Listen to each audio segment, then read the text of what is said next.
Comment avoir une vie chrétienne stable?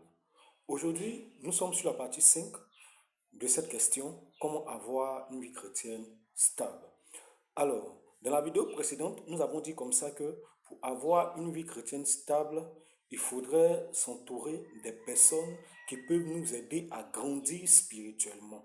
Il faut s'entourer des personnes qui peuvent nous emmener à méditer la parole de Dieu. Il faut s'entourer des personnes qui peuvent nous emmener à prier, à chercher la face de Dieu. Et nous devons nous éloigner de tous ceux qui sont capables de nous conduire encore dans le monde, c'est-à-dire nous emmener encore à vivre notre ancienne vie, notre vie de péché qu'on vivait autrefois. Tous ceux qui peuvent nous emmener à cette vie-là, nous devons nous éloigner de ces personnes. Ok, aujourd'hui, il sera question de la persévérance malgré les épreuves. C'est-à-dire, quelle que soit la situation qui se présente au devant de toi, lorsque tu as pour objectif d'avoir une vie chrétienne stable, il faudrait toujours agir conformément à la parole de Dieu.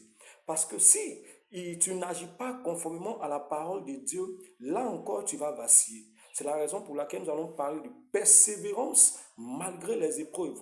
Et c'est là maintenant que va arriver maintenant les épreuves. Lorsque maintenant tu décides de te séparer de ces personnes qui t'emmenaient à vivre dans le péché, c'est là maintenant que les épreuves vont se présenter au devant de toi. C'est là maintenant que la tentation va se présenter maintenant. Voilà. Et c'est là que tu dois prouver que tu as réellement accepté le Seigneur Jésus-Christ dans ta vie.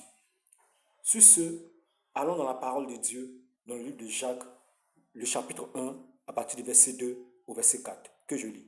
Mes frères, regardez comme un sujet de joie complète les diverses épreuves auxquelles vous pouvez être exposés. Sachant que l'épreuve de votre foi produit la patience, mais il faut que la patience accomplisse parfaitement son œuvre, afin que vous soyez parfaits et accomplis, sans faillir en rien.